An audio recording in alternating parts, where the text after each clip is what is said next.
कोई भी भर्ती नहीं, कहीं नेपाल की भर्ती है, कोई रेलवे की भर्ती, सबको बोरे गिनती नहीं होता था पैसा। आप कहीं ना कहीं आपका आरोप ये है कि जो विपक्षी पार्टियां हैं, जब उनकी सरकार होती थी तो पैसे रुपए जो है बोरे भर जाते भर भर।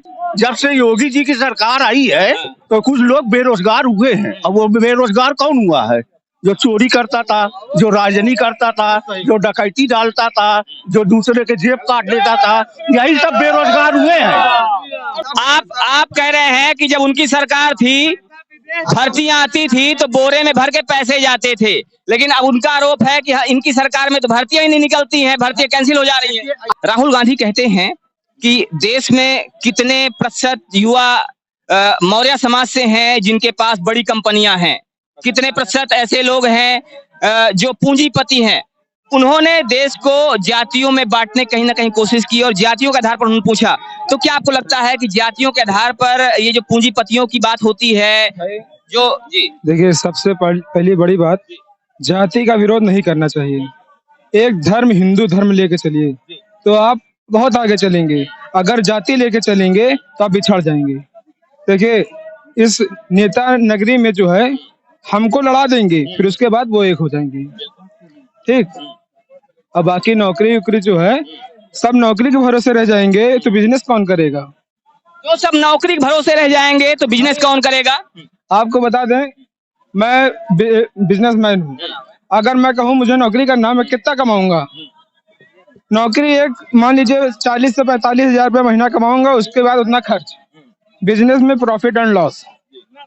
आप उठे तो समुंदर ही समुंदर है, नहीं तो घाई ही घाई है। जितना आपके सामने उतना बटोरिए, जरिया है आपका, जितना हो उतना बटोर लीजिए।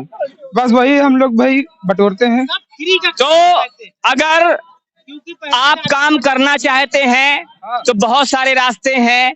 आप बिजनेस कर सकते हैं, आप व्यापार कर सकते हैं, और आप अगर चाहें तो एक नौकरी से ज्यादा अच्छा आप कमा सकते हैं। लेकिन अगर आपके पास आप सिर्फ एक ही बात लेके चल रहे हैं, आप सिर्फ बहाने लेकर चल रहे हैं, तो उसके बाद फिर बहानों के सिवा आपके पास कोई चीज नहीं होगी।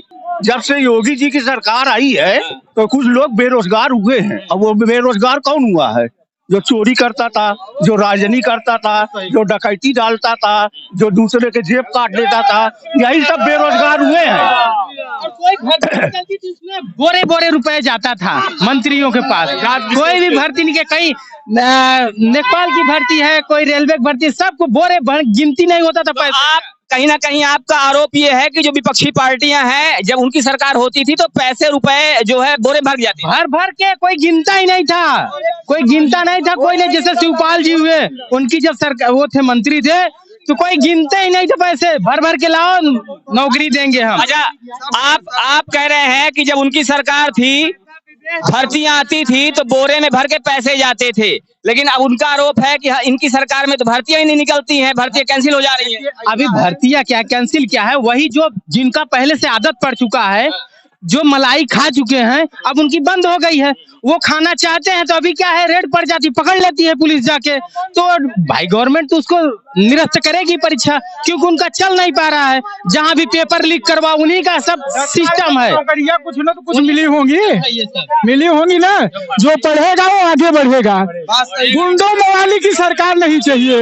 मोदी योगी जिंदाबाद, मोदी योगी विश्वास है, मोदी हम पर विश्वास है। मोदी के जनता पूरा 400, मोदी जो निर्णय लेता है सब जनता के साथ है। और हमें इलाहाबाद से मोदी नर्सिंग चेयरमैन, हम यहाँ पे हमारे युवाओं पेपर लीक जो इसमें घुसे